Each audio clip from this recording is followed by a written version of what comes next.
കർത്താവിൻ്റെ വിലയേറിയ നാമത്തിന് സ്തോത്രം ചെയ്യുന്നു. പ്രാർത്ഥനയിൽ ഓർത്തുപോലെ അല്പം പ്രവചനപരമായിട്ട് ബുദ്ധിമുട്ടുള്ള ഭാഗമാണ് നമ്മൾ ചിന്തിക്കുന്നത്. കഴിയുന്നതും ലളിതമായ ഭാഗം നമ്മൾ എടുത്തുകൊണ്ട് പഠിക്കുകയാണ്.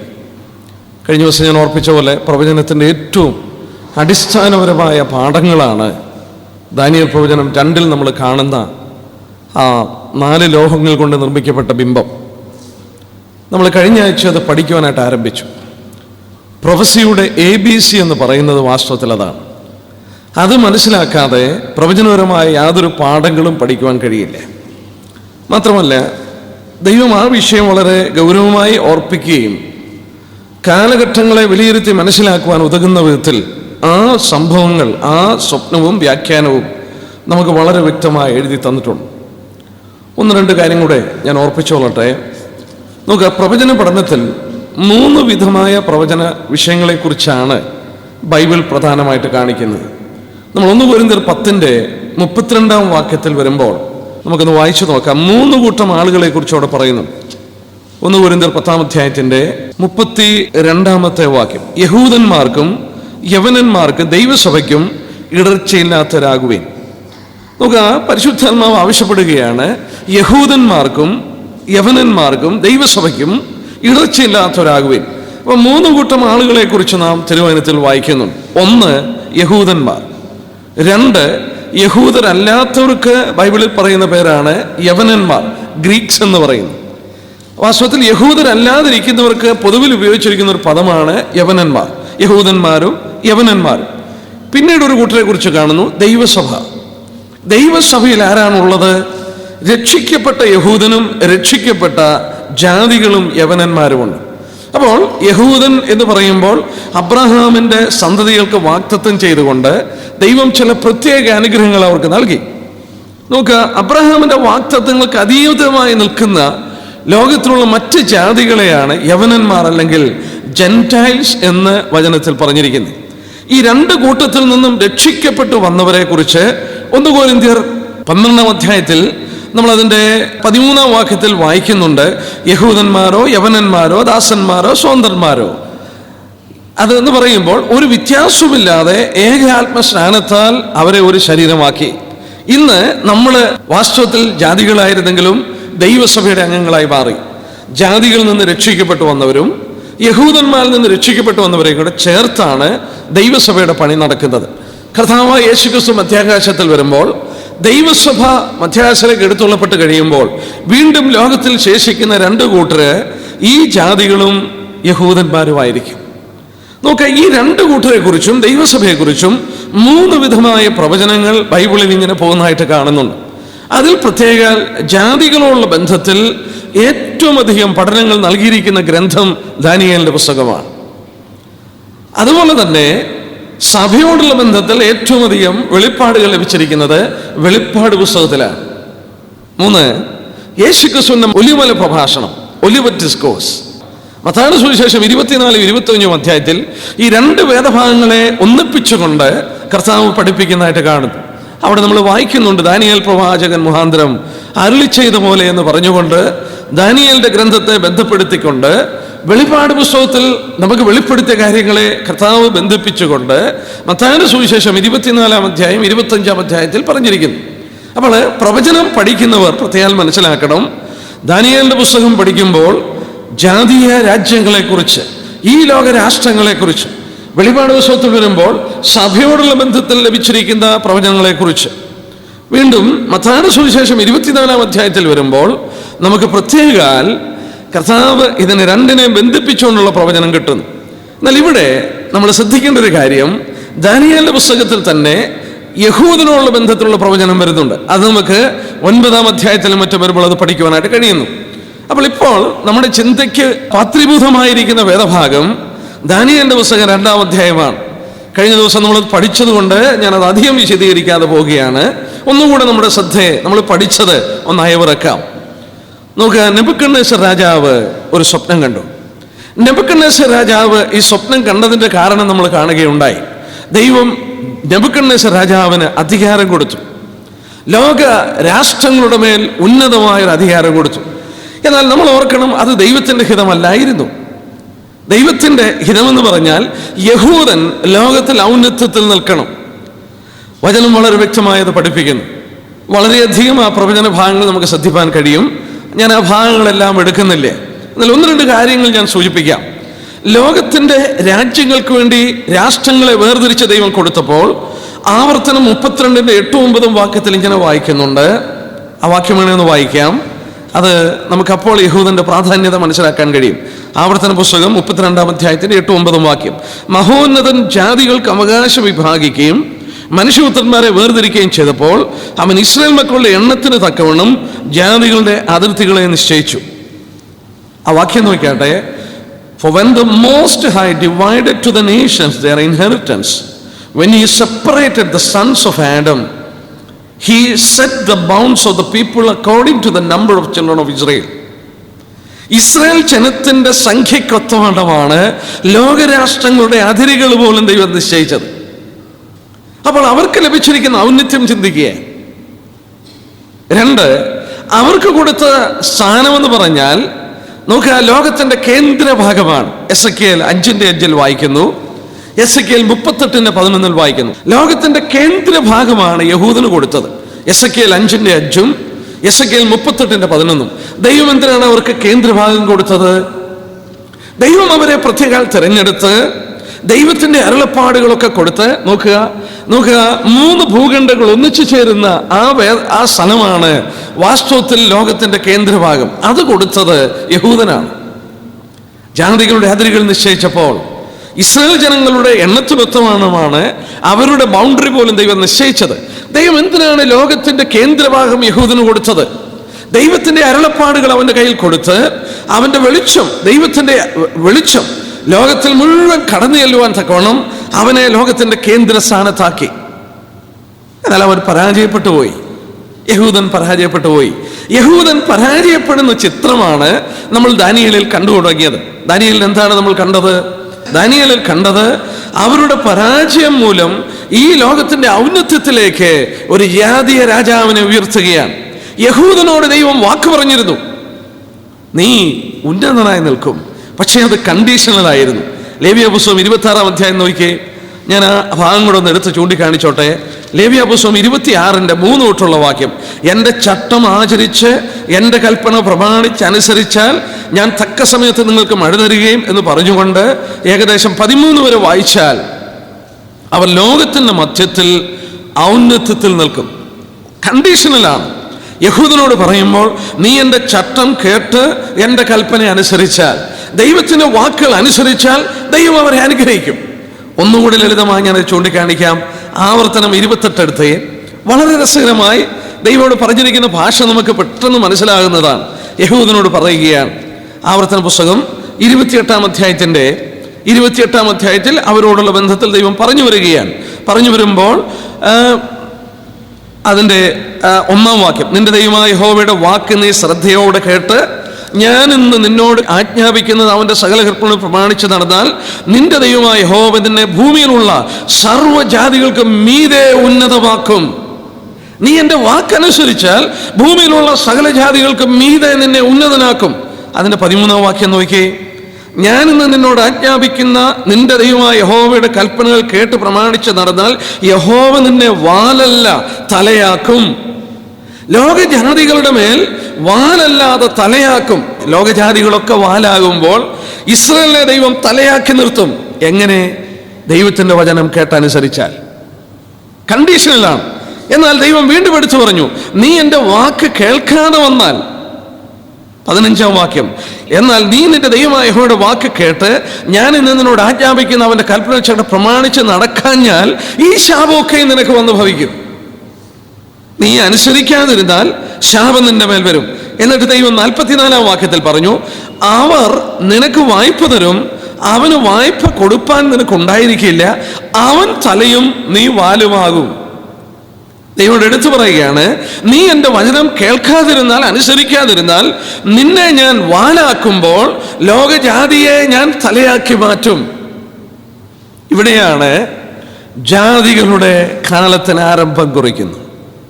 വചനത്തിൽ 3 പദപ്രയോഗം കാണുന്നുണ്ട്. നമ്മൾ അവിടെ നോക്കിയാട്ടെ. അത് 3 നമ്മൾ ഇതോടുള്ള ബന്ധത്തിൽ പഠിക്കുകയാണ്. The riches of the Gentiles, ജാതികളുടെ സമ്പത്ത്. നോക്കിയേ, 3 കാര്യങ്ങൾ. റോമലേഖനം 11:12 the riches of the Gentiles, ജാതികളുടെ സമ്പത്ത് എന്ന് പറഞ്ഞാൽ ഇസ്രായേലിനായിരുന്നു പ്രിവിലേജ്. അവരായിരുന്നു ഔന്നത്യത്തിൽ നിൽക്കേണ്ടത്. അവർ ദൈവത്തെ അനുസരിക്കാതെ വന്നാൽ ആ പ്രിവിലേജ് അവർക്ക് നഷ്ടപ്പെട്ടിട്ട് ഈ സമ്പത്ത് ജാതികൾക്ക് സമ്പത്തിന് കാരണമായി മാറും. റോമർ 11:12 നമുക്കൊന്ന് വായിച്ചു നോക്കാം. അല്പം ബുദ്ധിമുട്ടുള്ള പ്രവചന ഭാഗമായതുകൊണ്ടാണ് വളരെ ലളിതമായിട്ട് ഞാൻ എടുക്കുന്നത്. റോമർ 11:12. എന്നാൽ അവരുടെ ലംഘനം ലോകത്തിന് ധനവും അവരുടെ നഷ്ടം ജാതികൾക്ക് സമ്പത്തും വരുവാൻ കാരണമായി. അവരുടെ നഷ്ടം ആരുടെ? ഇസ്രായേലിന്റെ നഷ്ടം, ഇസ്രായേലിന്റെ തിരസ്കരണം. ദൈവം മുമ്പ് കൂട്ടി പറഞ്ഞിരുന്നു, നീ തലയായിരിക്കും, അവർ വാലായിരിക്കും. എന്നാൽ നീ എന്നെ അനുസരിക്കാതെ വന്നാൽ അവനെ ഞാൻ തലയാക്കുമ്പോൾ നീ വാലായി പോകും.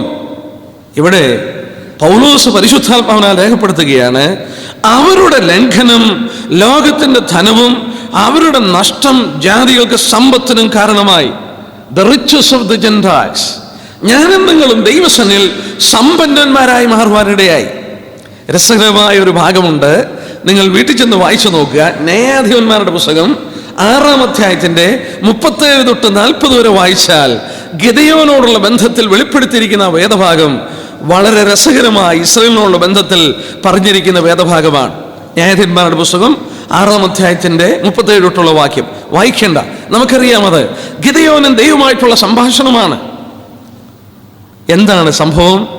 രോമമുള്ള ഒരു ആട്ടിൻ തോൽ എടുത്തിട്ട് ഞാൻ ഈ ഫീൽഡിൽ അത് വിരിക്കാൻ പോവുകയാണ്. പരിശോധനയാണ്, പരീക്ഷയാണ്. എന്നിട്ട് പറയുകയാണ്, രോമമുള്ള ആട്ടിൻ തോല് മാത്രം നനഞ്ഞിരിക്കുകയും ചുറ്റുമുള്ള സ്ഥലങ്ങൾ നനഞ്ഞിരിക്കുകയും ചെയ്യാതിരുന്നാൽ. ദൈവം അതുപോലെ ചെയ്തു. വീണ്ടും രണ്ടാമത് ഗിദെയോൻ ദൈവത്തോട് ആവശ്യപ്പെട്ടു, നോക്കുക, രോമമുള്ള ആട്ടിൻ തോല് മാത്രം ഉണങ്ങിയിരിക്കുകയും ചുറ്റുമുള്ളതെല്ലാം നനഞ്ഞിരിക്കുകയും ചെയ്യണം. ഈ രോമമുള്ള ആട്ടിൻ തോൽ ഇസ്രായേലിനെയാണ് കാണിക്കുന്നത്. പണ്ഡിതന്മാർ വരച്ചു കാണിക്കുന്നു, രോമമുള്ള ആട്ടിൻ തോൽ ഇസ്രായേലാണ്. ദൈവത്തിന് വചനം പഠിക്കുമ്പോൾ മഞ്ഞ് അനുഗ്രഹത്തെ കാണിക്കുന്നു. അനേക വാക്യങ്ങളുണ്ട്, ആ വാക്യങ്ങൾ ഞാൻ എടുക്കുന്നില്ലേ. മഞ്ഞ് ദൈവത്തിന്റെ വചനത്തിൽ അനുഗ്രഹത്തെ കാണിക്കുകയാണ്. അപ്പോൾ ഇസ്രായേൽ ആകുന്ന ആ രോമമുള്ള ആട്ടിൻ തോലിന്റെ മേൽ മഞ്ഞിരിക്കുമ്പോൾ ചുറ്റുമുള്ള പ്രതലം ഉണങ്ങിയിരിക്കുന്നു. എന്നാൽ ഈ ആട്ടിൻതോൽ, രോമമുള്ള ആട്ടിൻതോൽ ഉണങ്ങിയിരുന്നപ്പോൾ ചുറ്റുമുള്ള സ്ഥലങ്ങളൊക്കെ നനഞ്ഞിരിക്കുന്നു. അവരുടെ നഷ്ടം, അവരുടെ ഭ്രംശം ലോകത്തിന്റെ ധനത്തിന് കാരണമായി.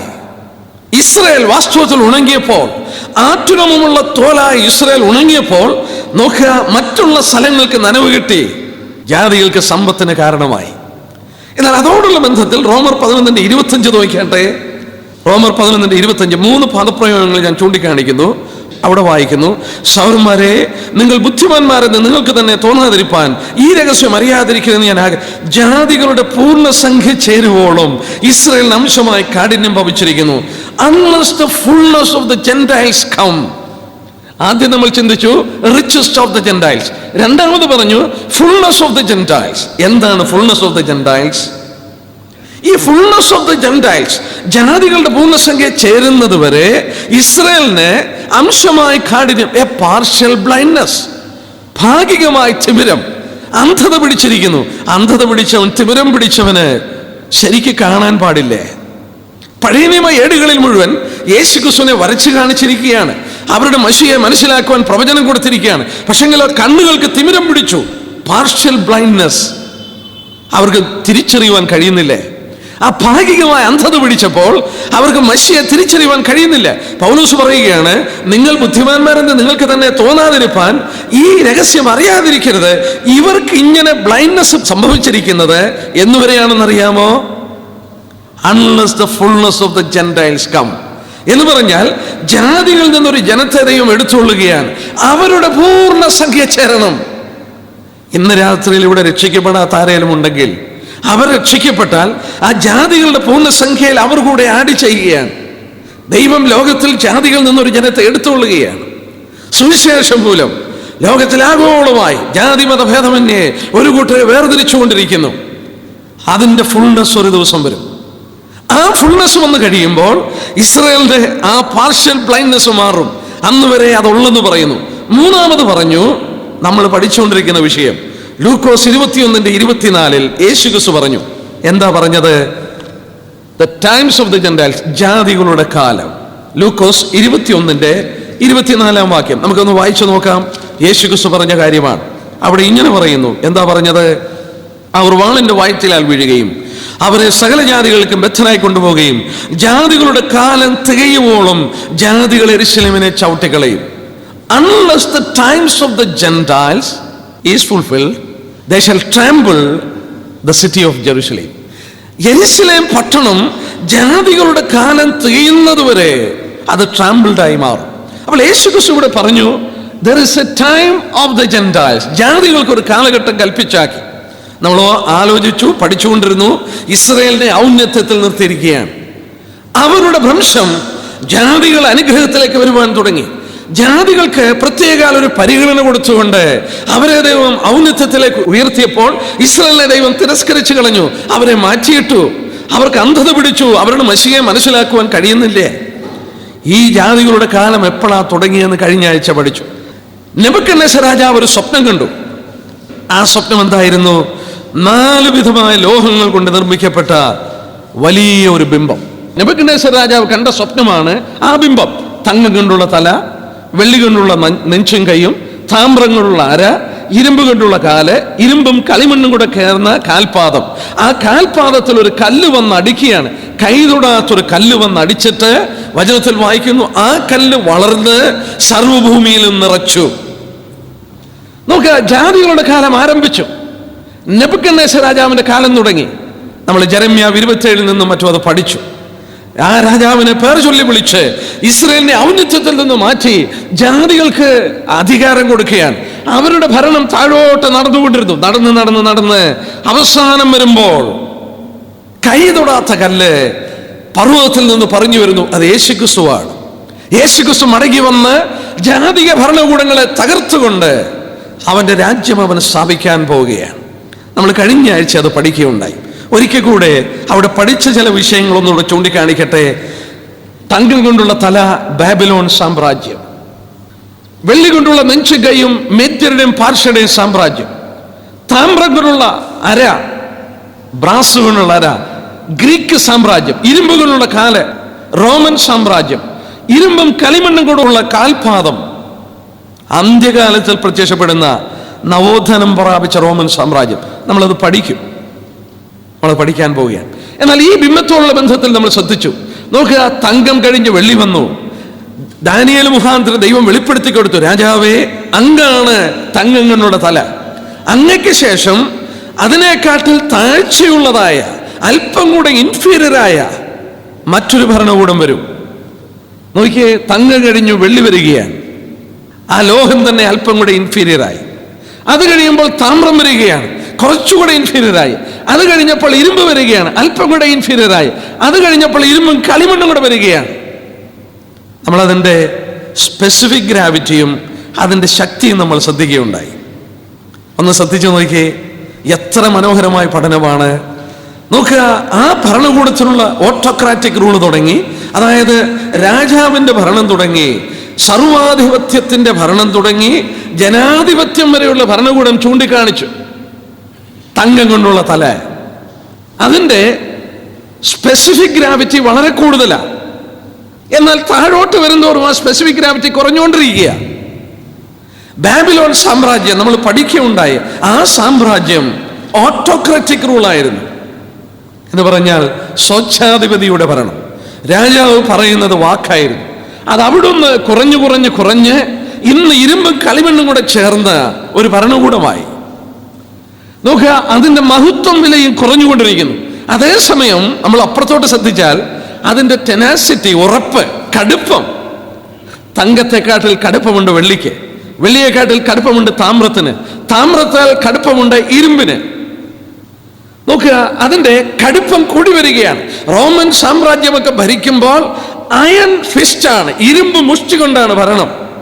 എന്നാൽ അന്ത്യകാലത്തിൽ വന്നപ്പോൾ ആ ശക്തി ഉണ്ടെങ്കിലും കളിമണ്ണും കൂടെ ചേർന്നിരിക്കുകയാണ്. ഇന്നത്തെ ലോകത്തിൽ കാണുന്ന ഭരണകൂടം. നമ്മൾ ആ ചിത്രം കണ്ടല്ലോ, ആ ബിംബം, ആ ബിംബത്തെക്കുറിച്ച് നമ്മളൊന്ന് ചിന്തിച്ചു നോക്കിയേ. ലോക ജാതിക ഭരണത്തിൻ്റെ അടിത്തറ അതിൻ്റെ ഫൗണ്ടേഷൻ ഉറപ്പുള്ളതല്ല എന്ന് കാണിക്കുന്നു.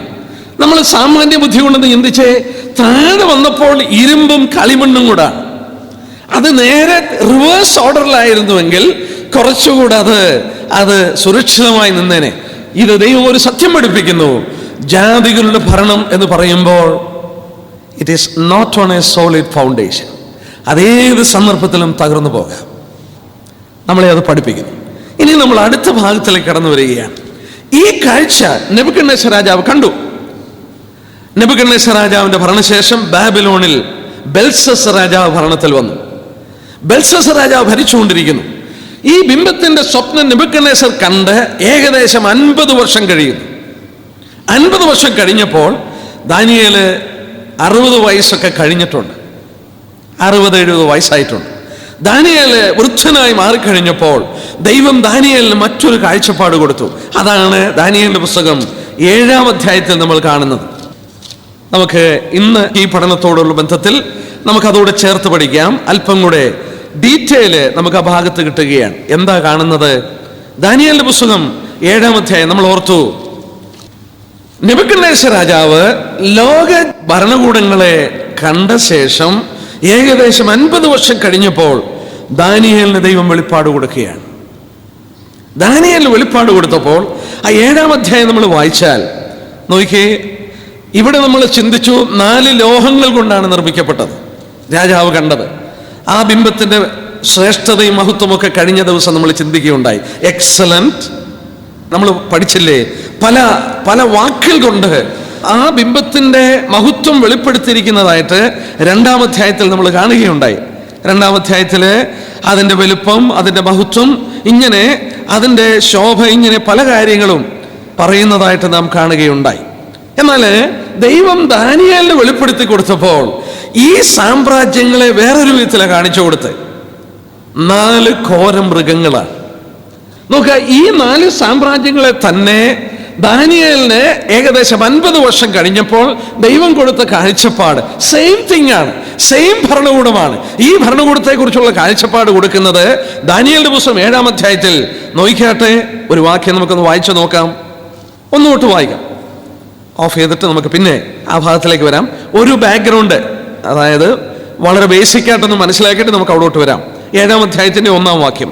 ബാബേൽ രാജാവായ ബെൽഷസ്സറിന്റെ 1-ാം ആണ്ടിൽ ദാനിയേൽ ഒരു സ്വപ്നം കണ്ടു. അവന് കിടക്കയിൽ വെച്ച് ദർശനമുണ്ടായി. അവൻ സ്വപ്നം എഴുതി കാര്യത്തിന്റെ സാധനം വിവരിച്ചു. ദാനിയേൽ വിവരിച്ചു പറഞ്ഞെന്നതാൽ ഞാൻ രാത്രി എന്റെ ദർശനത്തിൽ കണ്ടത് ആകാശത്തിന് 4 കാറ്റ് മഹാസമുദ്രത്തിന് നേരെ അടിക്കുന്ന ഞാൻ കണ്ടു. അപ്പോൾ തമ്മിൽ ഭേദിച്ച 4 മഹാമൃഗങ്ങൾ സമുദ്രത്തിൽ നിന്ന് കയറുന്ന ഞാൻ കണ്ടു. പിന്നെ 4 തൊട്ട് 7 വരെ വായിച്ചാൽ ഒന്നാമത്തേത് ഇങ്ങനെ ഇരിക്കുന്നു. 5-ാം വാക്യത്തിൽ രണ്ടാമത്തേത് ഇങ്ങനെ ഇരിക്കുന്നു. 6-ാം വാക്യത്തിൽ പിന്നെ പുള്ളിപ്പുലിക്ക് സദൃശ്യം. 7-ാം വാക്യത്തിൽ പിന്നെയും ഘോരവും ഭയങ്കരമായ മൃഗം. എന്താണ് ഈ 4 മൃഗങ്ങൾ? 17-ാം വാക്യം നോക്കിയാട്ടെ. 17-ാം വാക്യം. ആ 4 മഹാമൃഗങ്ങൾ ഭൂമിയിൽ ഉണ്ടാകുവാനിരിക്കുന്ന 4 രാജാക്കന്മാരാകുന്നു. നെബൂഖദ്നേസർ രാജാവിന് ആ 4 ലോഹങ്ങൾ കൊണ്ട് നിർമ്മിക്കപ്പെട്ട ബിംബത്തിലൂടെ ലോകത്തിൽ ഉണ്ടാകുവാനിരിക്കുന്ന സാമ്രാജ്യങ്ങളെ കാണിച്ചു കൊടുത്തപ്പോൾ ദൈവത്തിന്റെ പ്രിയപുരുഷനായ ദാനിയേലിനെ ദൈവം വെളിപ്പെടുത്തി ഘോരവും ഭയങ്കരമായ 4 മൃഗങ്ങളിൽ കൂടെ ആ 4 സാമ്രാജ്യങ്ങളെ വരച്ചു കാണിച്ചു. നമുക്കൊന്ന് ചിന്തിച്ചു നോക്കാം. ഒന്ന് കണ്ടത്, ഈ മഹത്വപൂർണമായ ബിംബം കണ്ടത് നെബൂഖദ്നേസർ രാജാവാണ്, ഒരു ജാതീയ രാജാവാണ്. അത് വിവരിച്ചു പറഞ്ഞത് ദാനിയേലാണ്. 7-ാം അധ്യായത്തിൽ ഈ ലോകരാജ്യങ്ങളെ കുറിച്ചുള്ള ദർശനം കിട്ടുന്നത് ഒരു ദൈവത്തിന്റെ ദാസനായ ദാനിയേലിനാണ്. അത് വിവരിച്ചു കൊടുക്കുന്നത് ദൈവത്തിന്റെ ദൂതൻ ഗബ്രിയേലാണ്. എന്തുകൊണ്ടാണ് ദൈവം ഇങ്ങനെ 2 വിധത്തിലുള്ള കാഴ്ചപ്പാട് കൊടുത്തത്? ഇന്ന് നമ്മൾ അതൊന്ന് ശ്രദ്ധിക്കേണ്ടത് ആവശ്യമാണ്. ഒരു പ്രാകൃത മനുഷ്യൻ, അതായത് പ്രാകൃത മനുഷ്യൻ എന്ന് പറഞ്ഞാൽ നാച്ചുറൽ മാൻ, രക്ഷിക്കപ്പെടാത്തവൻ ലോകത്തെ കാണുന്ന പോലെ അല്ല ഒരു ദൈവദാസൻ ലോകത്തെ കാണുന്നത്. രക്ഷിക്കപ്പെടാത്ത ഒരുത്തൻ 2-ാം അധ്യായത്തിന്റെ 31-ാം വാക്യത്തിൽ ആ ബിംബത്തെ കുറിച്ച് കണ്ടപ്പോൾ 2:31 നമ്മൾ ഇങ്ങനെ വായിച്ചു. രാജാവ് കണ്ട ദർശനം വലിയ ബിംബം, വലിപ്പമേറിയത്, വിശേഷ ശോഭയുള്ളത്, ഭയങ്കരമായത്. നോക്കുക, ഗ്രേറ്റ്, ബ്രൈറ്റ്, എക്സലന്റ്, ടെറബിൾ. ഒരു നാച്ചുറൽ മാൻ, രക്ഷിക്കപ്പെടാത്ത ഒരുത്തൻ നോക്കിയപ്പോൾ ലോക സാമ്രാജ്യങ്ങൾ വളരെ പുകഴാനുണ്ട്. ഒരു ദൈവത്തിൻ്റെ ദാസൻ നോക്കിയപ്പോൾ അവിടെ പുകഴുവാനൊന്നുമില്ല, ഭയപ്പെടുവാനുള്ളതേ ഉള്ളൂ. കടിച്ചു കീറുന്ന ഘോരമായ മൃഗങ്ങളെ പോലെയാണ് ലോക സാമ്രാജ്യങ്ങളെന്ന് ദൈവത്തിൻ്റെ ദാസന് മനസ്സിലായി. സത്യമല്ലേ? ഒരു ലോക മനുഷ്യൻ, നാച്ചുറൽ മാൻ, രക്ഷിക്കപ്പെടാത്തവൻ ലോകത്തിലൊക്കെ വീമ്പ് പുലർത്തുമ്പോൾ, ഇന്നത്തെ ഇലക്ഷൻ വരുമ്പോൾ കാണാവില്ലേ, ഓരോരുത്തരും അവരുടെ മഹത്വം വിളിച്ചു പറയുകയാണ്, അവരതിൽ പുകഴുന്നു. യെസ്, എത്ര സത്യമാണെന്ന് നോക്കിയേ. ഒരു നാച്ചുറൽ മാൻ, രക്ഷിക്കപ്പെടാത്ത ഒരുത്തൻ ലോക സാമ്രാജ്യങ്ങളെ നോക്കി അവൻ ഒരുപാട് പുകഴുമ്പോൾ, ഒരു ദൈവത്തിൻ്റെ ദാസന് അതിൻ്റെ ബാഹ്യമായ ചിത്രമല്ല, ആന്തരിക ചിത്രം ദൈവം വെളിപ്പെടുത്തുകയാണ്. നെബൂഖദ്നേസർ രാജാവിന് ബാഹ്യമായ ചിത്രം കിട്ടി, എന്നാൽ ദാനിയേലിനെ ദൈവം കാണിക്കുമ്പോൾ ആന്തരിക ചിത്രം കൊടുത്തു. ഇവയെല്ലാം കടിച്ചു കീറുന്ന ഘോരമൃഗങ്ങളാണ്. നോക്കിയേ, ഒന്നാമത് കണ്ടത് സിംഹമാണ്, രണ്ടാമത് കരടിയാണ്, മൂന്നാമത്തെ പുള്ളിപ്പുലിയാണ്, നാലാമത്തത് അത് വിവരിക്കാൻ കഴിയാത്ത ഘോരമായ മൃഗമാണ്. ഇതെല്ലാം കാർണിവറസ്, മാംസബുക്കുകളായി കടിച്ചു കീറുന്ന മൃഗങ്ങളാണ്. ലോകത്തിന്റെ ചരിത്രം ഇതാണ്. ഈ മൃഗങ്ങളെല്ലാം സംതൃപ്തിക്ക് വേണ്ടി ജീവിക്കുന്നു, കടിച്ചു കീറുന്നു, അതിന്റെ തൃപ്തിക്ക് വേണ്ടി, അല്ലാതെ അതിന് യാതൊരു ചിന്തയുമില്ലേ. ലോകത്തിന്റെ രാഷ്ട്രീയ പാർട്ടികളും ലോകത്തിൽ കാണുന്ന രാജ്യങ്ങളും ഒക്കെ ഇങ്ങനെ തന്നെയാണ്. അമേരിക്കക്കാരനാണെങ്കിലും കൊള്ളാം, റഷ്യക്കാരനാണെങ്കിലും കൊള്ളാം, അവന്റെ തൃപ്തി കടിച്ചു കീറുന്ന മൃഗത്തെ പോലെ അന്യോന്യം കൊല്ലുക. മനുഷ്യ ചരിത്രം അതല്ലേ? ദൈവം അത് വെളിപ്പെടുത്തി കൊടുത്തത് എത്ര മനോഹരമായിട്ടാണെന്ന് നോക്കുക. ഇന്ന് സന്ധ്യയിൽ നമ്മൾ പ്രധാനമായിട്ട് നോക്കുക, ഈ 7-ാം അധ്യായത്തിൽ ദൈവം കാണിച്ചു കൊടുത്ത കാഴ്ചപ്പാട് എൻ്റെയും നിങ്ങളുടെ ഹൃദയത്തിലുണ്ടായിരിക്കണം. ലോകം എത്ര പുകഴ്ത്തിയാലും സ്വർഗത്തിലെ ദൈവം കണ്ട കാഴ്ചപ്പാട് അതിൻ്റെ ആന്തരിക കാഴ്ചപ്പാടാണ്. യാതൊരു ആത്മീക ചിന്തയില്ലാത്ത കടിച്ചു കീറുന്ന മൃഗങ്ങളെ പോലെ സംതൃപ്തിക്ക് വേണ്ടി ജീവിക്കുന്ന, മറ്റുള്ളവരെ ഉപദ്രവിക്കുന്ന ഒരു കൂട്ടം മൃഗങ്ങളെ പോലെയുള്ള സാമ്രാജ്യങ്ങൾ.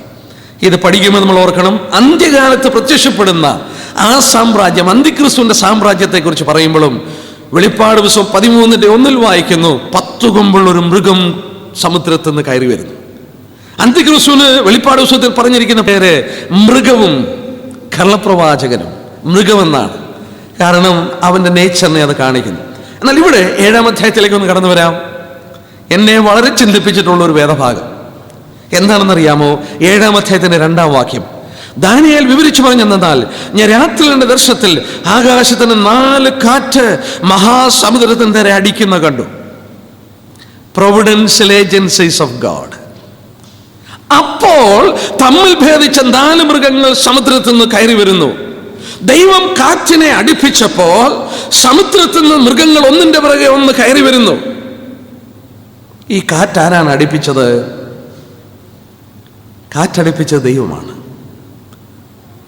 ആമോസിന്റെ പുസ്തകം 4:13 ദൈവത്തെ കുറിച്ച് പറയുമ്പോൾ അവിടെ പറയുന്നുണ്ട്, അവൻ കാറ്റിനെ സൃഷ്ടിക്കുന്നു.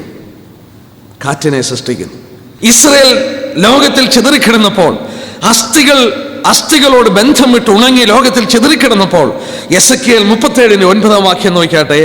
എസെക്കിയേൽ 37:9 വാക്യം. ഈ അസ്ഥികൾ ജീവിക്കുവാൻ ഉതകുന്ന വിധത്തിൽ, അതായത് ഇസ്രായേൽ വീണ്ടും ജീവിച്ചു വരണം. ദൈവം എന്താ ചെയ്തത്? 37:9 വാക്യം. അപ്പോൾ അവൻ എന്നോട് കൽപ്പിച്ചത്, കാറ്റിനോട് പ്രവചിക്കുക. മനുഷ്യപുത്ര, നീ പ്രവചിച്ച് കാറ്റിനോട് പറയുക, ശ്വാസമേ ഈ 4 കാറ്റുകളിൽ നിന്ന് വന്ന് ഈ നിഹിതന്മാർ ജീവിക്കേണ്ടതിന് അവരുടെ മേൽ ഊതുക. ദൈവമക്കൾക്ക് ഇത് മനസ്സിലാകുകയുള്ളൂ.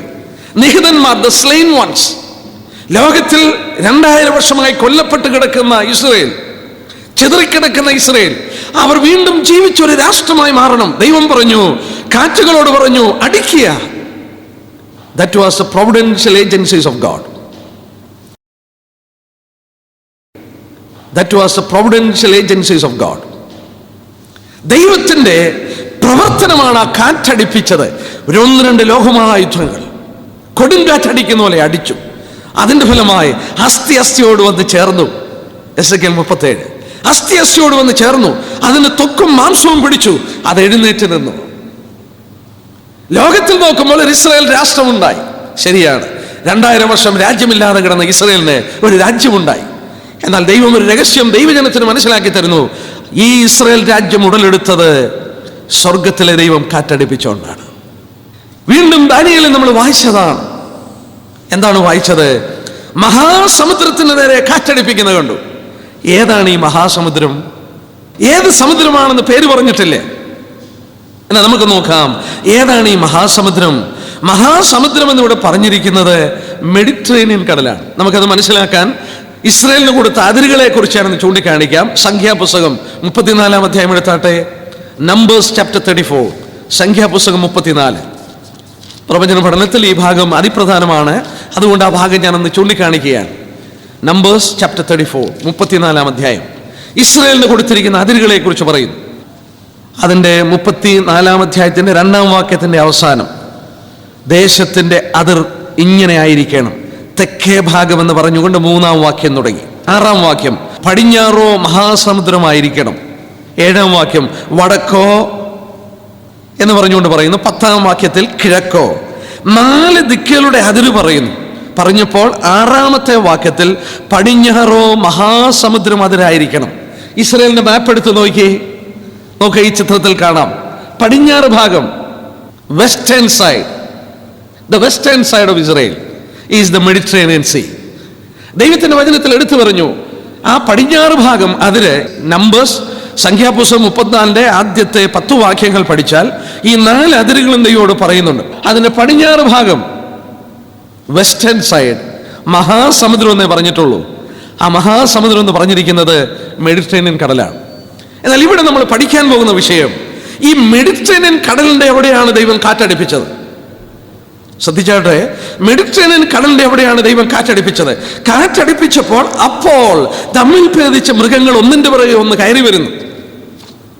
ദൈവം എന്തിനാ മെഡിറ്ററേനിയൻ കടലിന്റെ എവിടെ കാറ്റടിപ്പിച്ചത്? പ്രവചനപരമായി അതിപ്രധാനമായിരിക്കുന്നു മെഡിറ്ററേനിയൻ കടൽ പ്രദേശം. ഈ 4 സാമ്രാജ്യങ്ങളും എഴുന്നേറ്റത് മെഡിറ്ററേനിയൻ പ്രദേശത്ത് നിന്നാണ്. ഞാൻ ആ ഭാഗത്തിലേക്ക് വരാം. ഇനിയും അന്ത്യകാലത്തും മെഡിറ്ററേനിയൻ പ്രദേശമുണ്ടല്ലോ, അത് സങ്കീർണമായി ചലനാത്മകമായി മാറും.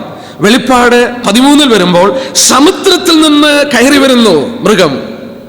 മിഡിൽ ഈസ്റ്റ് കൺട്രികൾ, മെഡിറ്ററേനിയൻ പ്രദേശത്തുള്ള രാഷ്ട്രങ്ങൾ ബൈബിൾ പ്രവചനത്തോടുള്ള ബന്ധത്തിൽ അതിപ്രധാനം. അമേരിക്ക അല്ല, ഈ ഭൗമികമായ വലിയ ഔന്നത്യത്തിൽ നിൽക്കുന്ന രാഷ്ട്രങ്ങളല്ല കേന്ദ്രമായി പ്രവചനത്തിൽ നിൽക്കുന്നത്, മെഡിറ്ററേനിയൻ കടലിനുള്ള ബന്ധത്തിലാണ്. നമുക്ക് നോക്കാം, ദാനിയേൽ കണ്ട 1-ാമത്തെ മൃഗത്തെ കുറിച്ച് നോക്കാം. ഈ 4 മൃഗങ്ങൾ നോക്കുക. ദൈവം ഈ സമുദ്രത്തിൽ കാറ്റടിപ്പിച്ചപ്പോൾ എഴുന്നേറ്റ് വരികയാണ്. നമുക്ക് ഓരോന്നിനെ കുറിച്ച് അല്പമൊന്ന് ചിന്തിച്ചു പോകാം.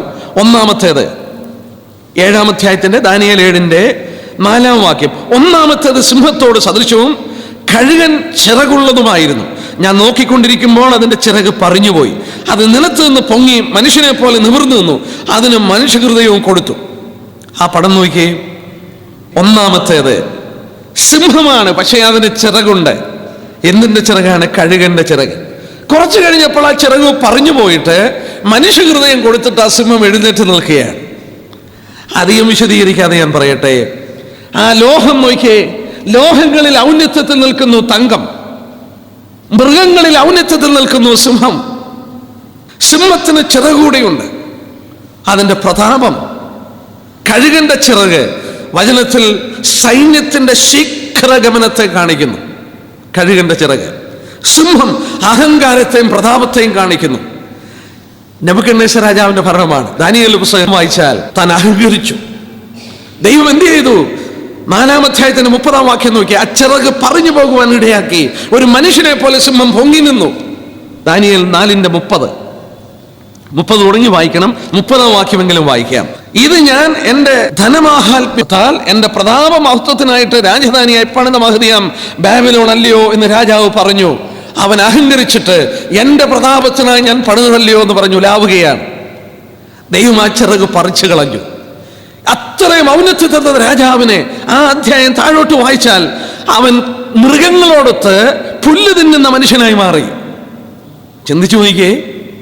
ദാനിയേൽ 4-ാം അധ്യായത്തിന്റെ 31 തൊട്ട് താഴോട്ട് വായിച്ചാൽ മൃഗത്തോടൊത്ത് പാർത്തുകൊണ്ട് ശരീരത്തിൽ രോമങ്ങൾ വളർന്ന് നഖമൊക്കെ വളർന്ന് മൃഗത്തെ പോലെ വളർന്നിട്ട് കാള പുല്ല് തിന്നുന്ന പോലെ നെബൂഖദ്നേസർ രാജാവ് പുല്ല് തിന്നുകയാണ്. സിംഹത്തിന്റെ പ്രതാപം, കഴുകന്റെ ചിറക്, ചിറകുകൾ പറഞ്ഞുപോയി. മനുഷ്യനെ പോലെ ആ മൃഗം എഴുന്നേറ്റ് നിന്നു. അതിന്റെ പ്രതാപം പോയി. നെബൂഖദ്നേസർ രാജാവിന് സംഭവിച്ചത് 7-ാം അധ്യായത്തിൽ കാണിക്കുന്നു. രണ്ടാമത്തെ മൃഗം 7-ാം അധ്യായത്തിന്റെ 5-ാം വാക്യം. രണ്ടാമത് നമ്മൾ ഈ ബിംബത്തിൽ കണ്ടു, രണ്ടാമത് മേദ്യപാർശ്വയുടെ ഭരണമാണ്. എന്നാൽ ഇവിടെ തന്ന വെളിപ്പാട് നോക്കാം, 5-ാം വാക്യം. രണ്ടാമത്തേത് കരടിയോട് സദൃശമായ മറ്റൊരു മൃഗത്തെ കണ്ടു. അത് ഒരു പാർശ്വം ഉയർത്തിയും, അതിന്റെ ഒരു പാർശ്വം ഉയർന്നിരിക്കുക, വായിൽ പല്ലിന്റെ ഇടയിൽ 3 വാരിയൽ കടിച്ചു പിടിച്ചുകൊണ്ട് നിന്നു. അവൻ അതിനോട് എഴുന്നേറ്റ് മാംസം ധാരാളം തിന്നുക എന്ന് പറഞ്ഞു. 2 കൈകൾ മേദ്യരും പാർശ്വരും. ആ കരടി 2 തോളുകളെ കുറിച്ച് പറയുമ്പോൾ ഒരു തോള് അല്പം ഉയർന്നിരിക്കുകയാണ്. മേദ്യരും പാർശ്വരും കൂടെ ചേർന്ന് ഭരണം നടത്തി. കഴിഞ്ഞ ദിവസം ഞാൻ ഓർപ്പിച്ചു, പാർശ്വർ എന്ന് പറഞ്ഞാൽ ആധുനിക ഇറാൻ, മേദ്യർ എന്ന് പറഞ്ഞാൽ ഇറാഖിന്റെ വടക്കേ ഭാഗത്തുള്ള കുർദുകൾ, അത് ഇറാന്റെ അടുത്ത് കിടക്കുന്നു. അപ്പോൾ കുർദുകളും ഈ പേർഷ്യക്കാർ ഇറാനികളും കൂടെ ചേർന്നിട്ട് ബാബിലോൺ സാമ്രാജ്യത്തെ പിടിച്ചെടുക്കുമ്പോൾ നോക്കുക, പേർഷ്യൻസ് ആയിരുന്നു മേദ്യരെക്കാട്ടിൽ ഔന്നിത്യമുള്ളത്. അതുകൊണ്ട് ദൈവം വെളിപ്പെടുത്തി, അതിന്റെ ഒരു തോള് കരടിയുടെ പൊങ്ങിയിരിക്കുന്നു. അതിന്റെ വായിൽ 3 വാരിയൽ ഉണ്ടായിരുന്നു. അന്ന് അറിയപ്പെട്ട 3 പ്രധാന ഭാഗങ്ങൾ, ബാബിലോൺ, ലിബിയ, ഈജിപ്റ്റ്, 3 ഭാഗങ്ങൾ അവർ പിടിച്ചെടുത്തു. Babylon, Libya, Egypt.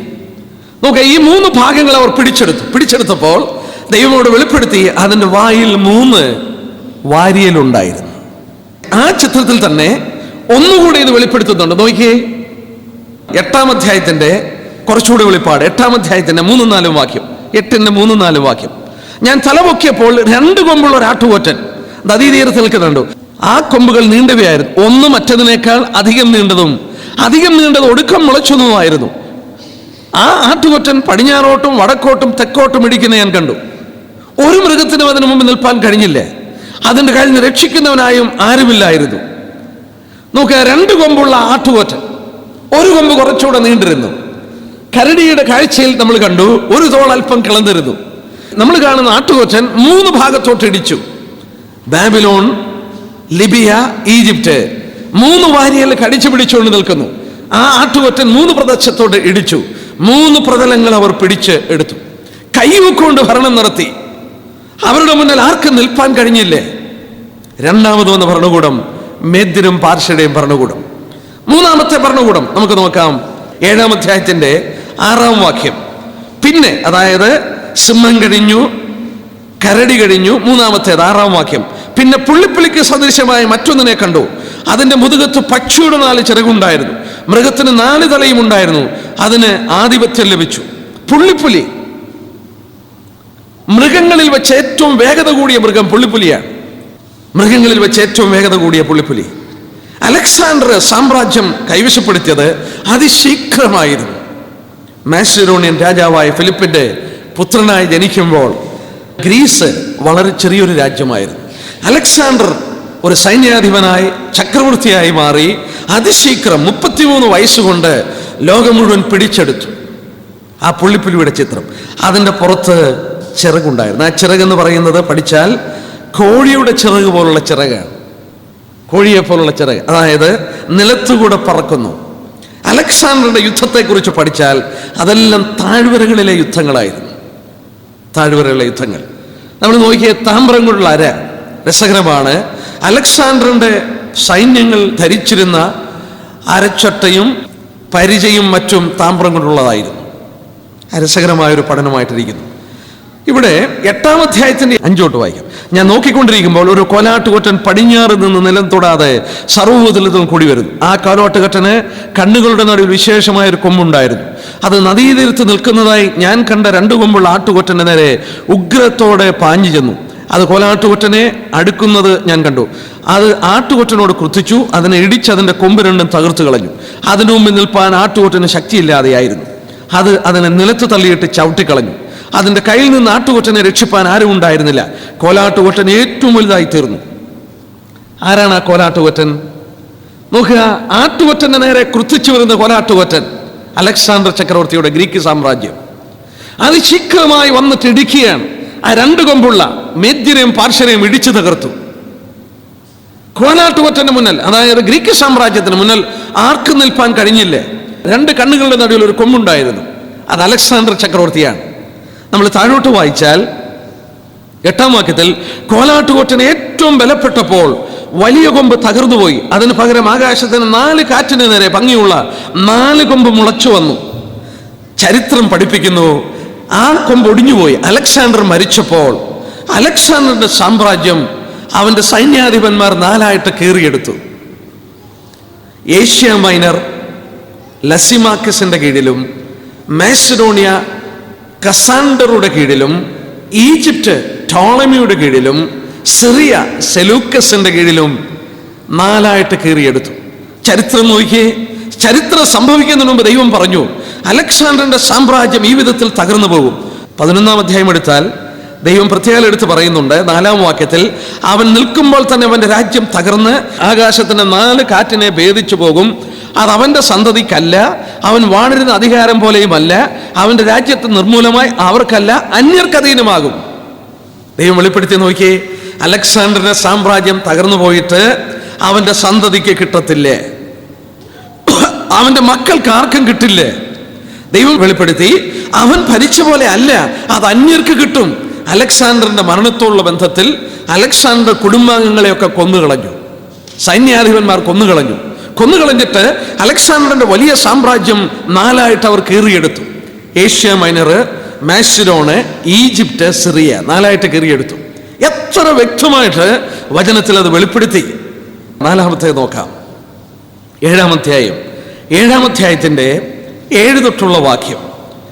രാത്രി ദർശനത്തിൽ ഞാൻ പിന്നെയും ഘോരവും ഭയങ്കരവും അതിബലവുമുള്ള 4-ാമത്തെ മൃഗത്തെ കണ്ടു. അതിന് വലിയ ഇരുമ്പ് പല്ലുണ്ടായിരുന്നു. ഏത് വിധത്തിലുള്ള മൃഗമാണെന്ന് പോലും പറഞ്ഞിട്ടില്ല. ഘോരവും ഭയങ്കരമായ മൃഗം, അതിന്റെ പല്ല് ഇരുമ്പ് പല്ലാണ്. ഇരുമ്പ് കൊണ്ടുള്ള ഭരണകൂടം റോമൻ ഭരണകൂടം. നോക്കിയത് വെളിപ്പെടുത്തിയിരിക്കുന്നത്, അത് തിന്ന് തകർത്ത ശേഷമുള്ളവയെ കാൽ കൊണ്ട് ചവിട്ടിക്കളഞ്ഞു. റോമൻ സാമ്രാജ്യം ഇരുമ്പിന്റെ ഭരണകൂടമായിരുന്നു. എന്നാൽ 2 കാലുകൾ റോമൻ സാമ്രാജ്യം 2ആയിട്ട് കീറിപ്പോയി. ചരിത്രം പഠിക്കുന്നവർക്കറിയാം, റോമൻ സാമ്രാജ്യം 2ആയിട്ട് കീറിപ്പോയി. കുസ്തന്തീനോസ് ചക്രവർത്തിയുടെ കാലശേഷം അദ്ദേഹമാണ് വാസ്തവത്തിൽ ഇത് 2ആകാനായിട്ടുള്ള ഒരു മാർഗം ഒരുക്കിയെന്ന് പറഞ്ഞാൽ തെറ്റില്ല. കാരണം അദ്ദേഹം കോൺസ്റ്റന്റിനോപ്പിൾ എന്ന് പറയുന്ന വേറൊരു പട്ടണം പണിതു. കുസ്തന്തീനോസ് കോൺസ്റ്റന്റൈന്റെ പേരിലുള്ള ഒരു പട്ടണമാണ് കോൺസ്റ്റന്റിനോപ്പിൾ പട്ടണം. അത് ആ ഭാഗവും മറുഭാഗവും, അതായത് കിഴക്കും പടിഞ്ഞാറുമായിട്ട് 2ആയിട്ട് റോമൻ സാമ്രാജ്യം കീറി. 2 കാലുകൾ, എത്ര വ്യക്തമായിട്ട് അത് കാണുന്നു. ചരിത്രം അത് പഠിപ്പിക്കുന്നു. റോമൻ സാമ്രാജ്യം 2ആയിട്ട് കീറിയ ശേഷം പാശ്ചാത്യ റോമൻ സാമ്രാജ്യം, വെസ്റ്റേൺ റോമൻ എംപയർ, അത് വീണ്ടും AD 476 ആയപ്പോൾ തകർന്ന് തരിപ്പണമായി. യൂറോപ്പിൽ കാണുന്ന ഒരുപാട് രാജ്യങ്ങൾ അതിൽ നിന്ന് ഉടലെടുത്തു. അതുപോലെ തന്നെ കിഴക്കൻ റോമൻ സാമ്രാജ്യവും തകർന്നിട്ട് ഒരുപാട് രാജ്യങ്ങൾ അതിൽ നിന്ന് ഉടലെടുത്തു. ടർക്കിയും മറ്റും അതിൽ നിന്ന് പുറത്തു വന്ന രാജ്യങ്ങളാണ്. നമ്മളൊന്ന് ശ്രദ്ധിച്ചു നോക്കണം. റോമൻ സാമ്രാജ്യം തകർന്നുപോയി. AD 476 ആയപ്പോൾ ശിഥിലീകരിക്കപ്പെട്ട് തകർന്ന് തരിപ്പണമായി പോവുകയാണ്. ഇതാണ് ലോകരാജ്യങ്ങളെ കുറിച്ച് കാണിച്ച ചിത്രം. ദാനിയേലിന്റെ പുസ്തകം 2-ാം അധ്യായത്തിൽ ഒരു ജാതീയ രാജാവ് കണ്ട ചിത്രം. എന്നാൽ 7-ാം അധ്യായത്തിൽ ദൈവത്തിന്റെ ദാസനായ ദാനിയേൽ കണ്ട ചിത്രം. ഇത് രണ്ടും ഒരു സംഭവമാണ്. എന്നാൽ ഇനി ഇതിന്റെ അവസാനം നമ്മൾ വന്നെത്തിയ കാലഘട്ടത്തോടുള്ള ബന്ധത്തിൽ ദാനിയേലിന്റെ പുസ്തകം 2-ാം അധ്യായം വീണ്ടും എടുക്കാം. ദാനിയേലിന്റെ പുസ്തകം 2-ാം അധ്യായം. ഇത് ചരിത്രപരമായ സംഭവങ്ങളും അതോടുള്ള ബന്ധത്തിൽ ആത്മീയ കാര്യങ്ങളെ നമ്മൾ ചിന്തിക്കേണ്ടത് ആവശ്യമാണ്. ഇതുവരെ നമ്മൾ ചിന്തിച്ചത് ചരിത്രപരമായ കാര്യമാണ്. നമ്മൾ ആ ബിംബത്തെക്കുറിച്ച് കണ്ടു. 2-ാം അധ്യായത്തിന്റെ 34-35 വാക്യം വായിക്കാം. 2-ന്റെ 34-35. തിരുമനസ്സുകൊണ്ട് നോക്കിക്കൊണ്ടിരിക്കുമ്പോൾ കൈ തൊടാതൊരു കല്ല് പറഞ്ഞു വന്ന് ബിംബത്തെ ഇരുമ്പും കളിമണ്ണും കൊണ്ടുള്ള കാലിലടിച്ച് തകർത്ത് കളഞ്ഞു. ഇരുമ്പും കളിമണ്ണും താമ്രവും വെള്ളിയും പൊന്നും ഒരുപോലെ തകർന്ന് വേനൽക്കാലത്തിലെ കളത്തിൽ പതിരുന്ന പോലെ ആയിത്തീർന്നു. ഒരിടത്തും തങ്ങാതെ വണ്ണം കാറ്റവയെ പറപ്പിച്ചു കൊണ്ടുപോയി. ബിംബത്തെ അടിച്ച കല്ല് ഒരു മഹാപർവ്വതമായി ഭൂമിയിലൊക്കെ നിറഞ്ഞു. ഇതത്രേ സ്വപ്നം. അതിന്റെ 2-ാം അധ്യായത്തിന്റെ 44-45. ഈ രാജാക്കന്മാരുടെ കാലത്ത് സ്വർഗസ്വനായ ദൈവം ഒരു നാളും നശിച്ചു പോകാത്ത ഒരു രാജ്യം സ്ഥാപിക്കും. ആ രാജ്യത്വം വേറെ ഒരു ജാതിക്കും ഏൽപ്പിച്ചു കൊടുക്കില്ല. അതൊരു രാജ്യങ്ങളെ തകർത്ത് തരിപ്പണമാക്കി എന്നേക്ക് നിലനിൽക്കും. കൈ തൊടാതൊരു കല്ല് പർവ്വതത്തിൽ നിന്ന് പറഞ്ഞു വന്ന് ഇരുമ്പും താമ്രവും കളിമണ്ണും വെള്ളിയും പൊന്നും തകർത്ത് കളഞ്ഞ് കണ്ടതിന്റെ താല്പര്യമോ മഹാദൈവം മേലാൽ സംഭവിപ്പുള്ള രാജാവിനെ അറിയിച്ചിരിക്കുന്നു. സ്വപ്നം നിശ്ചയവും അർത്ഥം സത്യവുമാണ്. ആ ചിത്രത്തിൽ നമ്മൾ കാണുന്നു, അന്ത്യകാലത്ത് റോമൻ സാമ്രാജ്യത്തിന് ഒരു നവോത്ഥാനമുണ്ട്. ഇന്ന് യൂറോപ്പിൽ കാണുന്ന ചലനങ്ങളൊക്കെ അതാണ്. കർത്താവ് അനുവദിച്ചാൽ നമുക്ക് പുറകെ പഠിക്കാം, അത് പഠിക്കേണ്ടി വരും. എന്നാൽ ഇന്ന് കാണുന്ന ആ റോമൻ സാമ്രാജ്യത്തിന്റെ നവോത്ഥാനമുണ്ടല്ലോ, അവർ വീണ്ടും ഭരണം നടത്തുമ്പോൾ അവർ വാസ്തവത്തിൽ രാജാക്കന്മാരെ പോലെ ഭരിക്കണമെങ്കിൽ ദൈവസഭ മാറ്റപ്പെടണം. ഞാൻ ആ സംശയം വേണേ ഒന്ന് ദൂരീകരിച്ചു തരാം. ദൈവസഭ മാറ്റപ്പെടണം. വെളിപാട് ദിവസം 13-ാം അധ്യായത്തിൽ അത് കാണുന്നുണ്ട്. രാജാക്കന്മാരെ പോലെ മൃഗത്തോടൊത്ത് ഒരു നാഴിക നേരം ഭരണം നടത്തും. ഈ 10 രാജാക്കന്മാർ കഴിഞ്ഞുപോയ റോമൻ സാമ്രാജ്യത്തിന്റെ പ്രതലത്തിൽ നിന്ന് വീണ്ടും നവോത്ഥാനം പ്രാപിച്ച് എഴുന്നേറ്റ് വരുന്ന രാജാക്കന്മാർ, അവർ രാജ്യത്വം പ്രാപിക്കണമെങ്കിൽ മൃഗത്തോടൊത്ത്. ആരാണ് മൃഗം? അന്തിക്രിസ്തു. വെളിപാട് ദിവസം 17-ാം അധ്യായം നോക്കിയാട്ടെ. 17-ാം അധ്യായത്തിന്റെ അതിന്റെ 12. നീ കണ്ട 10 കൊമ്പ് 10 രാജാക്കന്മാർ, അവർ ഇതുവരെ രാജ്യത്വം പ്രാപിച്ചിട്ടില്ല. മൃഗത്തോടൊന്നിച്ച് ഒരു നാഴിക നേരത്തെ രാജാക്കന്മാരെ പോലെ അധികാരം പ്രാപിക്കും. അതായത് അന്തിക്രിസ്തുവിനോടുകൂടെ അവർ ഭരണം നടത്തുകയുള്ളൂ. അന്തിക്രിസ്തു പ്രത്യക്ഷപ്പെടണമെങ്കിൽ വചനം വളരെ ക്ലിയർ ആയിട്ട് പറയുന്നു. എന്താണ്? തടുക്കുന്നവൻ വഴി നിന്ന് മാറണം, അപ്പോൾ അധർമ്മമൂർത്തി വെളിപ്പെടും. ആരാണ് തടുക്കുന്നവൻ? പരിശുദ്ധാത്മാവാണ്. പരിശുദ്ധാത്മാവ് എന്നാണ് മാറ്റപ്പെടുന്നത്? യേശുക്രിസ്തു മധ്യാകാശത്തിൽ വന്ന് കാഹളം ധ്വനിപ്പിക്കുമ്പോൾ തൻ്റെ സഭയുമായിട്ട് പരിശുദ്ധാത്മാവ് കർത്താവിനെ കണ്ടുകിട്ടുവാൻ സഭ അങ്ങോട്ട് പോവുകയാണ്. പരിശുദ്ധാത്മാവ് സഭയുമായിട്ട് മാറ്റപ്പെട്ടെങ്കിൽ മാത്രമേ അന്തിക്രിസ്തു വെളിപ്പെടുകയുള്ളൂ. അന്തിക്രിസ്തു വെളിപ്പെട്ടെങ്കിൽ മാത്രമേ, ഇപ്പോൾ വെളിപാട് പുസ്തകത്തിൽ നമ്മൾ വായിച്ചു, മൃഗത്തോടൊത്തവർ ഭരിക്കുകയുള്ളൂ. ദാനിയേൽ 2:44 നമ്മൾ വായിച്ചു, ഈ യൂറോപ്പിൽ നിന്ന് കഴിഞ്ഞുപോയ റോമൻ സാമ്രാജ്യത്തിന്റെ ചലനങ്ങൾ ഭരണം ഏറ്റെടുക്കുമ്പോൾ സ്വർഗത്തിലെ ദൈവം ഒരു നാളും നശിച്ചു പോകാത്ത രാജ്യം സ്ഥാപിക്കും. അത് തിരുവചനത്തിൽ നമുക്ക് കാണിച്ചു തന്നത് നോക്കിയാട്ടെ. കൈ തൊടാത്തൊരു കല്ല് പർവ്വതത്തിൽ നിന്ന് പറഞ്ഞു വന്ന് ആ കാലിൽ അടിക്കുകയാണ്. ജാതീയ ഭരണകൂടങ്ങളെ അടിച്ചു തകർത്തിട്ട് ആ കല്ല് വളർന്ന് സർവ്വലോകത്തിലും നിറയുകയാണ്. ആ കല്ല് എന്നിട്ട് പറഞ്ഞു, അതെന്നേക്കും നിലനിൽക്കും. Ever lasting kingdom. നമുക്കതിനെക്കുറിച്ചൊരു പഠനം നടത്താം. വചനത്തില് അത് ശ്രദ്ധേയമായൊരു പഠനമാണ്. ഏതാനും വെച്ചുകൂടെ അതൊന്ന് പറയാതെ പോയാൽ ആത്മീയമായ കാര്യം കൂടെ നമ്മൾ ചിന്തിക്കണമല്ലോ. എന്താണ് ഈ കൈ തൊടാത്ത കല്ല്? സങ്കീർത്തനങ്ങൾ 118 ഈ കൈ തൊടാത്ത കല്ലിനെ കുറിച്ച് വചനത്തിൽ ദീർഘമായൊരു പഠനം എനിക്ക് കാണാൻ സാധിച്ചു. ഞാനതിൽ വളരെ പ്രസക്തമായത് മാത്രം എടുക്കും. സങ്കീർത്തനങ്ങൾ 118 22 23 വാക്യം. വീട് പണിയുന്നവർ തള്ളിക്കളഞ്ഞ കല്ല് മൂലക്കല്ലായി തീർന്നിരിക്കുന്നു. ഇത് യഹോവയാൽ സംഭവിച്ചു, നമ്മുടെ ദൃഷ്ടിയിൽ ആശ്ചര്യമായി. വീട് പണിയുന്നവർ തള്ളിക്കളഞ്ഞ കല്ല് മൂലക്കല്ലായി. ആരായിരുന്നു വീട് പണിയുന്നവർ? യഹൂദന്മാരാണ്. യേശുക്രിസ്തു അവരുടെ മധ്യത്തിലേക്ക് വന്നു. ദൈവത്തിന് ഭവനം പണിതവരാണ് യഹൂദന്മാർ.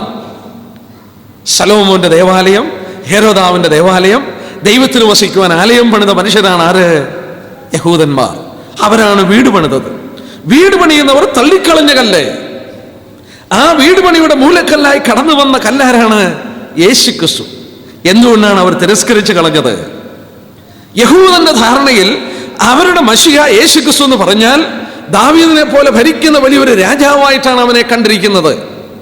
എന്നാൽ അവൻ വന്നതോ ബേഥലേം പുൽത്തൊട്ടിയിൽ ഭൂജാതനായി, കീറ്റുശീലയിൽ പൊതിഞ്ഞു കിടക്കുന്നവനായി, ദരിദ്രനായി, കഴുതപ്പുറത്ത് യാത്ര ചെയ്യുന്നവനായി, ശിഷ്യന്മാരോടുകൂടെ വിശന്നും പർവ്വതത്തിൽ ഉറങ്ങിയും തലയായ്പാൻ ഇടമില്ലാതെ ഒരു ദരിദ്രനെ പോലെ ജീവിച്ച് മുന്നോട്ട് പോയ യേശുക്രിസ്തു, യഹൂദന്റെ ചിന്തയിൽ വലിയ ഭരിക്കുന്ന രാജാവ്. അവരെന്തു ചെയ്തു? അവനെ ഞങ്ങൾക്ക് വേണ്ട എന്ന് പറഞ്ഞ് തള്ളിക്കളഞ്ഞു. വീട് പണിയുന്നവർ തള്ളിക്കളഞ്ഞ കല്ല് മൂലക്കല്ലായി മാറി. ആർക്കാണ്? എനിക്ക് നിങ്ങൾക്കും. ദൈവസഭയുടെ മൂലക്കല്ലായി എനിക്കും നിങ്ങൾക്കും ദൈവത്തിന്റെ ഭവനമായി മാറുവാൻ മൂലക്കല്ലായി അവൻ തീർന്നു. അങ്ങനെ തീർന്നവർക്ക് യെശയ്യാ 8 വായിക്കാം. യെശയ്യാ 8:14-15. സൈന്യങ്ങളെ യഹോവയെ ശുദ്ധീകരിപ്പീൻ, അവൻ തന്നെ നമ്മുടെ ഭയവും നമ്മുടെ ഭീതിയുമായിരിക്കട്ടെ, എന്നാൽ അവൻ ഒരു വിശുദ്ധ മന്ദിരമായിരിക്കും.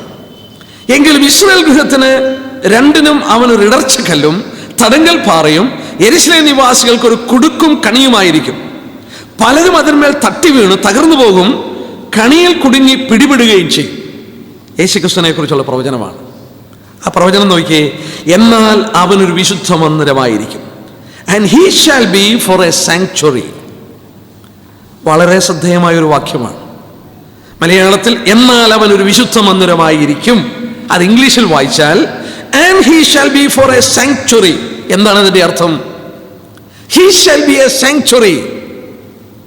അവനൊരു ആലയമായി, വിശുദ്ധ മന്ദിരമായി തീരും. സങ്കീർത്തനങ്ങൾ 90-ാം സങ്കീർത്തനം 1-ാം അധ്യായം 1-ാം വാക്യം, കർത്താവേ തലമുറ തലമുറയായി നീ ഞങ്ങളുടെ സങ്കേതമാണ്. ദൗ ആർട്ട് അവർ ഡ്വെല്ലിംഗ് പ്ലേസ്. മനുഷ്യന് ഏറ്റവും ഇഷ്ടമുള്ളത് അവന്റെ വീടാ, ഇല്ലേ? എവിടെ പോയാലും ഓടി വരാൻ ഇഷ്ടപ്പെടുന്ന വീടാ. വീട്ടിൽ വന്നാൽ അവന് സ്വസ്ഥതയുണ്ട്, അവനെ കരുതുന്നവരുണ്ട്, സ്നേഹിക്കുന്നവരുണ്ട്. അവന്റെ ഡ്വെല്ലിംഗ് പ്ലേസ് എന്ന് പറഞ്ഞാൽ അവനൊരു പ്രത്യേകതയാണ്. Lord thou has been A dwelling place. 90-ാം സങ്കീർത്തനം 1-ാം വാക്യം, 91-ന്റെ 1:9 വാക്യം നോട്ട് ചെയ്യുന്നവർക്ക് നോട്ട് ചെയ്യാം. 91-ാം സങ്കീർത്തനം 1:9. എസെക്കിയേൽ 11-ന്റെ 16 a sanctuary.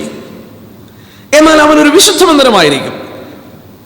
He shall be for a sanctuary. നോക്കുക, അവന് വേണ്ട സ്ഥാനം കൊടുക്കുന്നവർക്ക് ഹി ഈസ് എ സാങ്ച്വറി. അവനൊരു മന്ദിരമാണ്. Lord thou has been our dwelling place. കർത്താവേ നീ ഞങ്ങളുടെ സങ്കേതമാണ്. സങ്കേതമാണ്. Thou has been our dwelling place. അവൻ നമുക്കൊരു സങ്കേതമാണ്. എന്നാൽ യഹൂദനോ, ഇസ്രായേൽ ഗൃഹത്തിന് രണ്ടിനും അവൻ ഇടർച്ചക്കല്ലും തടങ്കൽ പാറയും. യെരൂശലേം നിവാസികൾക്ക് കടിയും കുടുക്കും. പലരും അതിൽ തട്ടി വീണ് തകർന്നുപോയി കുടുക്കിലകപ്പെടുകയാണ്. അവർക്ക് ഒരു പിടിയും കിട്ടുന്നില്ല. എന്നാൽ ഇവിടെ ഒന്ന് നോക്കിയേ. They shall stumble and fall and be broken. They shall stumble, fall and be broken. അവർ തട്ടി തടഞ്ഞു വീണ് തകർന്നു പോകും. എത്ര സത്യമായിട്ട് അത് നടന്നു. യേശുക്രിസ്തുവിൽ തട്ടി തടഞ്ഞു വീണു. യേശുക്രിസ്തു പറഞ്ഞ വാക്ക് നമുക്ക് ഓർമ്മയുണ്ട്. നിന്റെ സന്ദർശനകാലം നീ അറിയാഞ്ഞതുകൊണ്ട് നിന്റെ ചുറ്റും ശത്രു വടകോരി നിന്നെ തകർത്ത് കളയും. ഇവിടെ നമ്മൾ വായിച്ചു, They shall stumble and fall and be broken. അവർ തകർന്ന് ലോകത്തിൽ തരിപ്പണമായി പോയി. യെശയ്യാവ് തന്നെ 28-ന്റെ 16-ാം വാക്യം, ഐശയ്യ 28:16. അതുകൊണ്ട് യഹോവയെ കർത്താവ് ഇപ്രകാരം വിളിച്ചത്, ഇതാ ഞാൻ സിയോനിൽ ഉറപ്പുള്ള അടിസ്ഥാനമായിട്ട് ശോധന ചെയ്ത കല്ലും വിലയേറിയ മൂലക്കല്ലുമായി ഒരടിസ്ഥാന കല്ലിട്ടിരിക്കുന്നു, വിശ്വസിക്കുന്നവൻ ഓടിപ്പോകയില്ല. ഓ, എത്ര മനോഹരമായ വാക്യമാണ്. ആ വാക്യം റോമാലേഖനത്തിലെടുത്ത് കോട്ട് ചെയ്യുന്നുണ്ട് പൗലോസ്. റോമാലേഖനത്തിൽ പൗലോസ് അതെടുത്ത് പറയുന്നു. റോമാലേഖനം 9:30. ഇതാ ഞാൻ സിയോനിൽ ഇറച്ചക്കല്ലും തടങ്കൽ പാറയും വെക്കുന്നു, അവനിൽ വിശ്വസിക്കുന്ന ലജ്ജിച്ചു പോകുകയില്ല. നോക്കിയേ, ഇത് തമ്മിലുള്ള വ്യത്യാസം. ഇവിടെ പറഞ്ഞു വിശ്വസിക്കുന്നവൻ ഓടിപ്പോകയില്ലേ, ഇവിടെ പറഞ്ഞു വിശ്വസിക്കുന്നവൻ ലജ്ജിച്ചു പോകുകയില്ലേ. ആ ഭാഗമെടുത്ത് ഇവിടെ കോട്ട് ചെയ്യുകയാണ്. എന്താണ് ഈ പറയുന്നത്?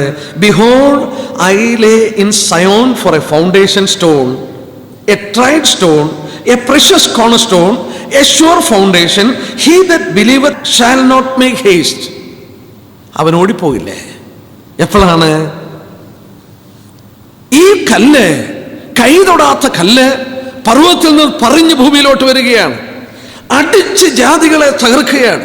ലോക ജാതീയ ഭരണങ്ങൾക്ക് അറുതി വരുത്തുകയാണ്. അറുതി വരുത്തുമ്പോൾ വിശ്വസിച്ചവൻ ആരും ഓടിപ്പോകേണ്ടി വരില്ലേ. യേശുക്രിസ്തു മടങ്ങി വരുമ്പോഴും വിശ്വസിച്ച ഒരു കൂട്ടം യഹൂദനുണ്ട്, വിശ്വസിച്ച ഒരു കൂട്ടം ജാതികൾ ഇവിടെയുണ്ട്. അവർ ഓടിപ്പോകേണ്ടി വരില്ലേ. അല്ലാത്തവരൊക്കെ എന്ത് ചെയ്യും? തകർന്ന് ധൂളിയായി തരിപ്പണമായി പോകും. നമ്മെ സംബന്ധിച്ചോ, നാം വിശ്വസിച്ച ആ പാറക്കല്ല്, ആ റോക്ക് നമ്മുടെ അഭയമാണ്. നമ്മൾ ഒരിക്കലും ലജ്ജിച്ചു പോകില്ല. കർത്താവിന്റെ മഹത്വം വരച്ചു കാണിക്കുന്ന ഒരു ഭാഗം കൂടെ ഞാനത് ചൂണ്ടിക്കാണിക്കാം. സക്കറിയാവ് 3, ആ കല്ലിനെ കുറിച്ച് ദൈവം പറഞ്ഞ മനോഹരമായൊരു ഭാഗം. സക്കറിയാ പ്രവചനം 3-ാം അധ്യായത്തിന്റെ 8 തൊട്ട് 10 വരെ. മഹാപുരോഹിതനായ യോശുവേ, നീ നിന്റെ മുമ്പിൽ ഇരിക്കുന്ന നിന്റെ കൂട്ടരും കേട്ടുകൊള്ളുവീൻ. അവർ അത്ഭുത ലക്ഷണ പുരുഷന്മാരല്ലോ. ഞാൻ എൻ്റെ ദാസനായ മുള എന്നവനെ വരുത്തും. ഞാൻ യോശുവയുടെ മുമ്പിൽ വെച്ചിരിക്കുന്ന കല്ലുണ്ടല്ലോ, ഒരേ കല്ലിന്മേൽ 7 കണ്ണുണ്ട്. ഞാനതിനെ കൊത്തുപണി കൊത്തും. ഒരു ദിവസത്തിൽ ഞാൻ ദേശത്തിന്റെ അകൃത്യം പോക്കുമെന്ന് സൈന്യങ്ങളെ യഹോവയുടെ അരുളപ്പാട്. I will bring forth my servant the branch. ആ വാക്യം നോക്കി, ഞാൻ എൻ്റെ ദാസനായ മുളയായവനെ വരുത്തും. I will bring fourth. അവൻ വരുന്ന കാര്യമാണ്. യേശുക്രിസ്തു മടങ്ങി വരുവാണ്. അവൻ വരുമ്പോൾ ആ കല്ലിൽ 7 eyes shall be upon him. രണ്ടർത്ഥമുണ്ടെന്ന് പറയുന്നു. 7 പൂർണ്ണതയെ കാണിക്കുന്നു. എല്ലാ കണ്ണുകളും അവനിൽ പതിഞ്ഞിരിക്കും. ആ പർവ്വതത്തിൽ നിന്ന് ആ കല്ല് വരുമ്പോൾ, കൈ തൊടാത്ത കല്ല് പറഞ്ഞു വരുമ്പോൾ, നമ്മൾ വെളിപ്പാട് 1-ാം അധ്യായത്തിൽ വായിക്കുന്നുണ്ട്, ഏത് കണ്ണും അവനെ കുത്തിത്തുളച്ചവരും അവനെ കാണും. ഇവിടെ നമ്മൾ വായിക്കുന്നു, ഒരു കല്ലിന്മേൽ 7 കണ്ണുമുണ്ടെന്നുള്ളത്. 7 eyes shall be upon him. എല്ലാ കണ്ണും അവനെ കാണും. 2 കണ്ണുകൾ ജ്ഞാനത്തെ കാണിക്കുന്നു. ഓൾ സീയിങ്, എല്ലാം കാണുന്ന അവന്റെ സർവജ്ഞാനത്തെ കാണിക്കുന്നു. എസെക്കിയേൽ പ്രവചനത്തിൽ അതാണ് പഠനം. എന്നിട്ട് ദൈവം പറഞ്ഞു, ഞാനതിൽ കൊത്തുപണി നടത്തും. I will engrave. എൻഗ്രേവ് ചെയ്യുന്ന എന്തിനാണ്? അത് ബ്യൂട്ടിഫൈ ചെയ്യാനാണ്. ദൈവത്തിന്റെ സകല മഹത്വത്തോടും കൂടെ അവൻ ഭൂമിയിലേക്ക് ഇറങ്ങി വരും. എല്ലാ കണ്ണും ആ കല്ലിൽ പതിഞ്ഞിരിക്കും. ആ കല്ല് ലോകജാതികളെ അടിച്ചു തകർക്കും. ലോക സാമ്രാജ്യങ്ങൾക്ക് അറുതി വരുത്തിയിട്ട് ആ കല്ല് എന്നിട്ട് ഭൂമിയിൽ വളർന്ന് വളർന്ന് സർവ്വഭൂമിയിൽ നിറയും. അതെന്നും നിലനിൽക്കും. യേശുക്രിസ്തുവിന്റെ രാജ്യം.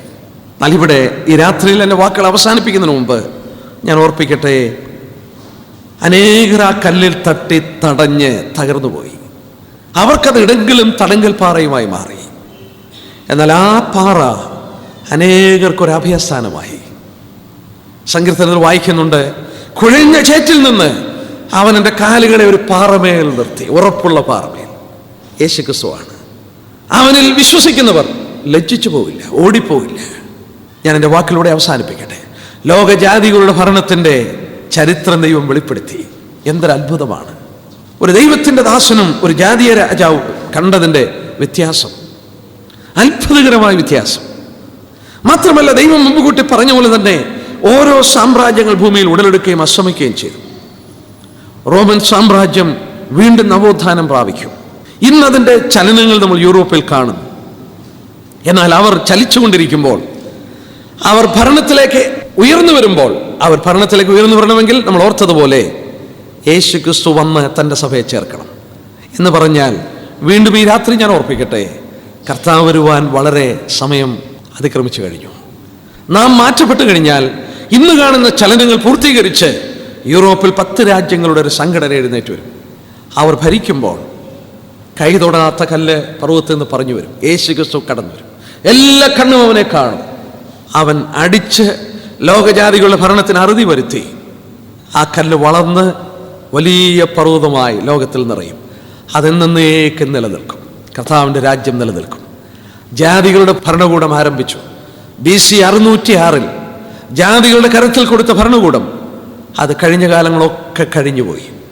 നാം അതിൻ്റെ ഏറ്റവും അവസാന സന്ദർഭത്തിൽ എത്തിക്കഴിഞ്ഞു. ഇന്ന് രാത്രിയിൽ എൻ്റെ വാക്കുകൾ അവസാനിപ്പിക്കുമ്പോൾ യേശുക്രിസ്തു വേഗം വരുന്നു എന്നുള്ളത് ഞാൻ ഓർപ്പിക്കട്ടെ.